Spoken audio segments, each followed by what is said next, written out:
What's going on, everybody? Welcome back. Thank you for watching. Today we have an item that I have been trying to get my hands on really since we did the old plastic flare gun videos probably 3 or 4 years ago, and they have been eluding me ever since. But today I'm happy to announce we have finally found one.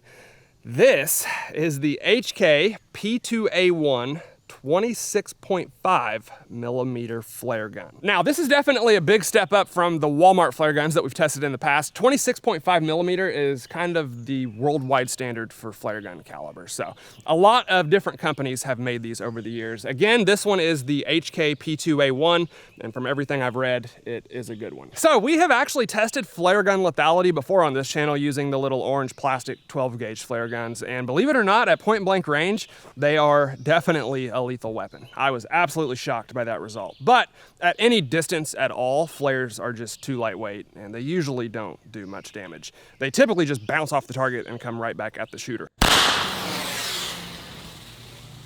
That was actually kind of cool. However, this flare gun has some interesting capabilities that we'll get to in a minute, and I have a feeling this is going to be far more lethal than the flare guns we've tested in the past. So let's get started. All right, guys, we've been getting a lot of rain these last few days, so I'm gonna go ahead and shoot one flare up into the air so we can see what they do. By the way, this is not my flare gun, but the owner said it did come with a few of these flares, and they all have that white ring around them. I have no idea what that means, what they're gonna do, how old they are, etc.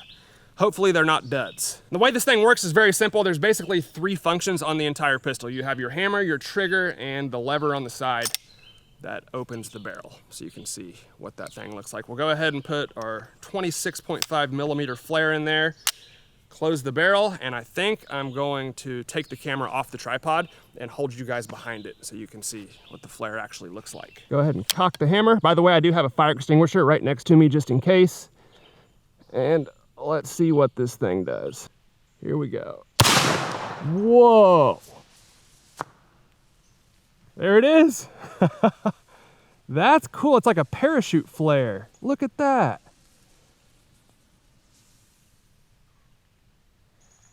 I really hope you guys could see that. I'm gonna go recover the parachute. Look at it coming down. So there's the parachute that was connected to the flare. I've read about these, but I did not think that's the kind of flares that we had. That is pretty dang cool. On this one, I actually heard 2 different pops. The initial gunshot, and then it popped again when the flare opened up and slowly fell back down to earth. So that was freaking cool. Okay, guys, you saw how cool the parachute flares were, and from previous videos, we already know how effective flares are for self-defense.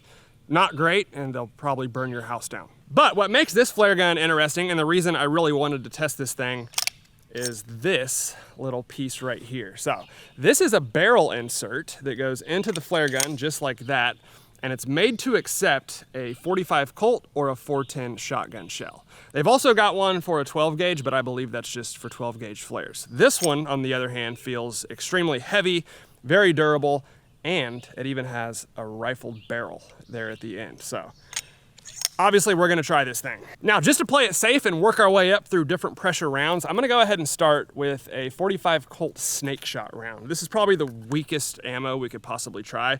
I wanna make sure it's safe before we get to the more powerful stuff. So I've got a paper target stapled to a cardboard target.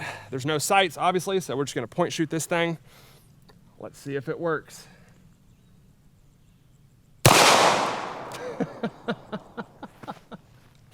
It works.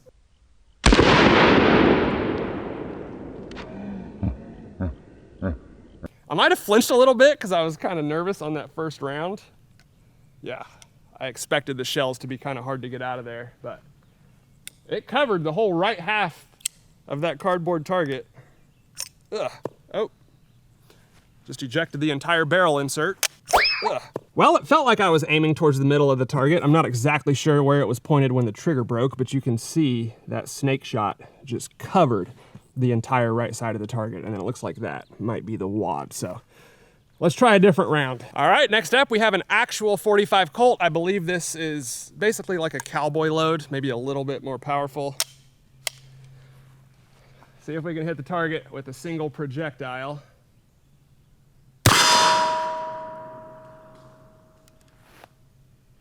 I think it went a little high. That had significantly less recoil than even the snake shot did. Okay, I'm gonna shoot one more and try to aim towards the bottom of that green circle. See if we can get this one closer to the bullseye. It's kind of all over the place, honestly. All right, so that's the first 45 Colt that we shot right there. Felt like I was aiming pretty much towards the middle, and that one obviously went 8 inches high.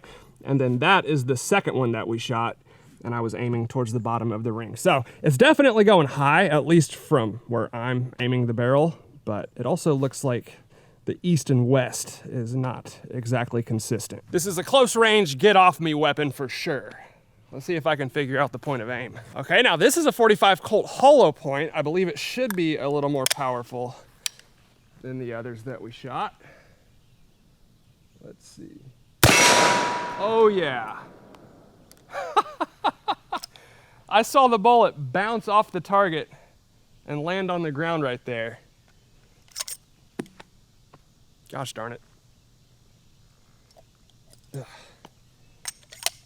That was a dead center bullseye. Let's go check it out. And that one hit pretty dang close to the bullseye of that target. One thing I will say, it looks like some of these might be keyholing just a little bit. The very first one that we shot up there also kind of has a keyhole shape, and then that second one definitely does. And I mean, you can tell by the ones that are hitting the steel behind the paper target, they are definitely full power 45 Colts. They're not losing velocity or anything like that, but they don't appear to be flying straight. By the time they hit the paper, it does look like they're kind of tumbling. So again, it's a close range emergency flare gun insert, not a precision tool. All right, let's go ahead and try a 410 shotgun shell. This is a 3-inch number 6 shot. No idea how powerful these are.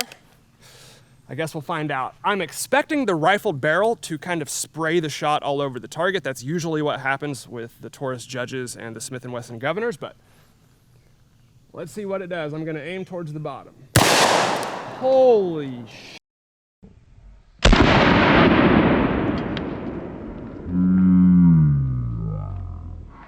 I love the smell of shotgun ammo. The gunpowder just smells so much better. There's our other shell casing. Also worked perfectly, so. Yeah, the 410s are several times more powerful than the 45 Colts. They kind of remind me of like a 44 Magnum revolver or something like that. A lot of recoil for sure. All right, hopefully you can see all that number 6 shot on our paper and our cardboard targets. I actually aimed the first one down here thinking it would go high like our 45 Colts did, and then it pretty much went exactly where I was aiming. So I brought up the second one and it just covered that entire paper target. Obviously the spread pattern is not nearly as tight as you would expect to see out of a real 410 shotgun, but it does appear that they're at least going somewhat close to where I'm aiming. All right, we got a fresh paper target and I have a couple more 410 loads that I want to try. Should be a little more interesting. So this is a triple-aught buckshot 410 shell. It says it's going 1,300 feet per second. I doubt we're getting anywhere near that out of this little handgun, but let's give it a shot. I'm just gonna aim dead center bullseye and we'll see where it goes.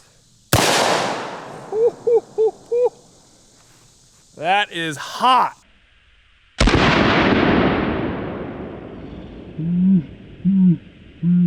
And that is our triple-aught buckshot shell. Also looks like it performed perfectly. Those definitely went a little bit high. Let's go take a look.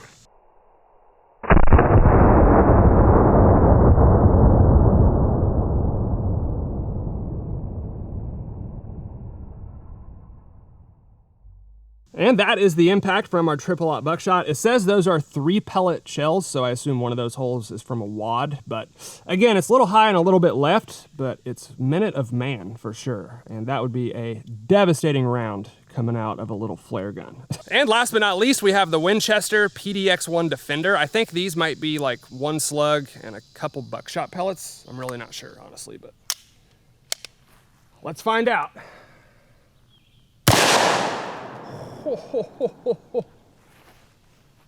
That's the most powerful one we've shot all day, for sure.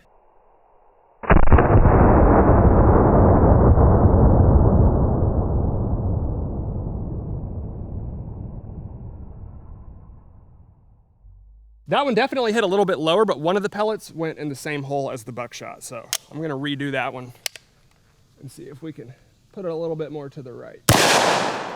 Holy crap. Those 410s are not something I would want to be shot with.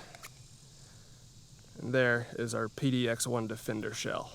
Everything we've shot has performed perfectly in our little barrel insert here. And the dang thing's not even hot. It's pretty cool. Let's go check it out. So this is the first one that we shot over here, and then we had some impacts up there by our first buckshot round. So I shot it again, and you can see those 3 big holes right there, and then there's a few smaller holes down here that were not there before. So it looks like it might be, you know, maybe a slug, a couple buckshot pellets, and a few birdshot pellets. Definitely 3 big projectiles, and then some smaller ones as well. So finding the point of aim has been a little bit tricky because everything is kind of hidden in a different spot. But as far as the spread pattern goes, I'm honestly impressed. Those are definitely staying close enough together to hit what you're aiming at, which is all that really matters in a self-defense scenario, especially when you're using a flare gun at point blank range. So not something I would want to be on the receiving end of. All right, y'all, it's lab coat time. I have 2 watermelons out here. We're gonna use the process of elimination to find the best round to use in our final test. I've narrowed it down to 2 410s, and the first one we're gonna test is the triple-aught buckshot. This one's going 1,300 feet per second. At least that's what it's advertised at, so we'll see what it does to a watermelon out of our little flare gun here. And yes, we are 2 or 3 yards away because the accuracy with this thing is very unpredictable, so let's see what it does. That was pretty good.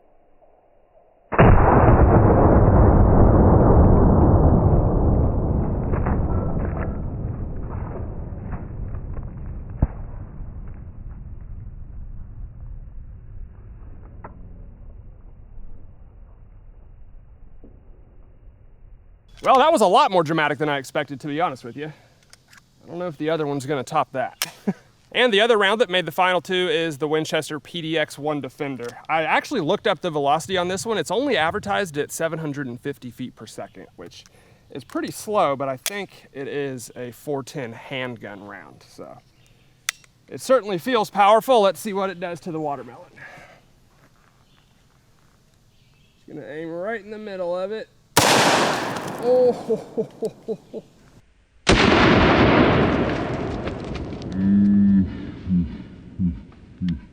well, we'll have to watch the slow-mo footage and compare the 2, but to me it looked like the PDX1 Defender was definitely the more impressive round. There's not as many big pieces of watermelon laying on the ground. It just disintegrated that thing. All right, guys, after watching the slow-mo, I definitely think the PDX1 Defender was the more impressive round of the 2. So that is the one we're gonna use in our final test of the day. On the table, I have our Ballistic dummy lab head. Of course, it is screwed into the table. I think I'm gonna shoot this one from the side. I always shoot these things from the front. It's, you know, usually the correct way to do it, but I think I'm gonna change it up a little bit, and we'll try and hit this one right there on the side of the head. Now, obviously the benefit of using something like this for self-defense is that a flare gun does not require a background check. However, once you start using it like a firearm with real ammunition and stuff like that, it's probably gonna be considered a firearm the minute you defend yourself with it. So keep that in mind, but the barrier of entry is lower with a flare gun than it would be with an actual handgun. And I have already risked my life once on this channel testing an actual flare at point blank range on one of these ballistic dummies, and the result was absolutely epic, but it probably wouldn't be my first choice for self-defense. I have a feeling this one is gonna be a different story. Let's see what it does. All right, the PDX1 Defender is the round that we're going with, and we have already established that the effective range on this thing is basically just as far as you can get lucky with it, because it does not have sights and it definitely does not have a consistent point of impact. So it's a close range, get off me gun for sure. That's how we're gonna use it. We're probably 3 yards away. And I've always wondered how effective these flare gun barrels are. Let's find out. Once again, I'm just gonna hold towards the middle of the head, and hopefully it goes where we're aiming.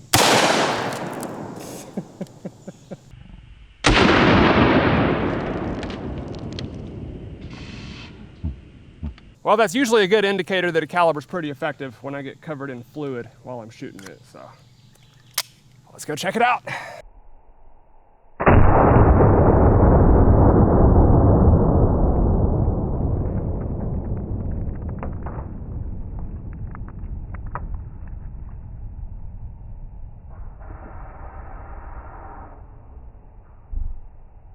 Well, that definitely looked like a pretty effective result to me. Let's take a look at the damage. So I see probably 4 to 6 entrance holes all over the side of this head. We have one here, looks like maybe one up there, definitely a couple here. I see a little one right there. That might be a birdshot pellet.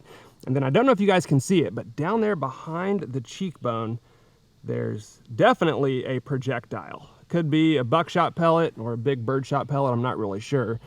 But either way, you can kind of see how devastating that round is. It totally removed the top of the scalp, and I think it's back there, probably 10 feet behind our table. Obviously, we have a ton of damage to the ballistic shell that's around it. If we go around to the back, wow. Now that is cool. So that looks like the slug that's in the very front of that shotgun shell. Probably the biggest and heaviest projectile in there, and it almost made it all the way through our ballistic dummy head. It stopped like a centimeter short. Okay, well, it might not be quite as effective as a full-length 410 shotgun, but for a little flare gun insert, that's a devastating result.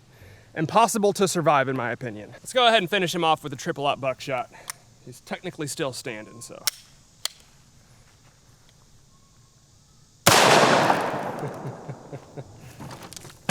Not anymore.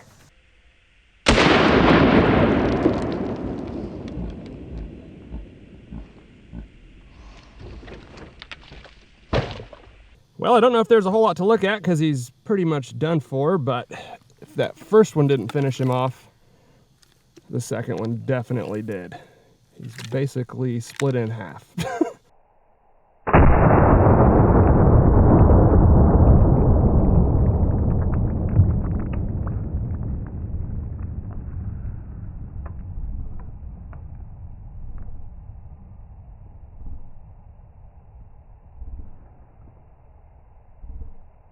All right, guys, I want to thank you all for watching today's video. I really hope you enjoyed it. The 26.5 millimeter flare gun is definitely a lethal self-defense weapon. It wouldn't be my first choice. Obviously not the most accurate thing in the world. It does have some issues, but in a pinch, if this is all you had and you needed to throw that little 410 barrel in there, it would definitely do the job, as we saw from our ballistic dummy head test. Now, like I've said throughout this video, I have actually tested flares on these ballistic dummies in the past. It's very sketchy and honestly kind of scary.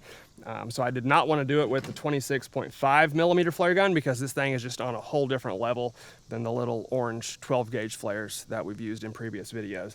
However, if you really want to see it, let me know in the comments and I'll try to figure out a contraption or some way to set it up where we can safely test the effectiveness of one of these flares on a ballistic dummy. Not only is it kind of sketchy for the shooter, it's also really dangerous as far as burning things down because those flares tend to bounce off stuff and, you know, they're not heavy projectiles that just go into targets. They bounce and pinball all over the place. We almost burnt the woods down last time we did it. So again, I could probably think of a way to do it safely and contained. If you really want to see it, just let me know down below and we'll try to make it happen. Hope y'all enjoyed it. If you did, let me know down in the comments below. As always, hit that like button for me, guys. I would really appreciate it. Thank you all for watching, and I'll see you next time.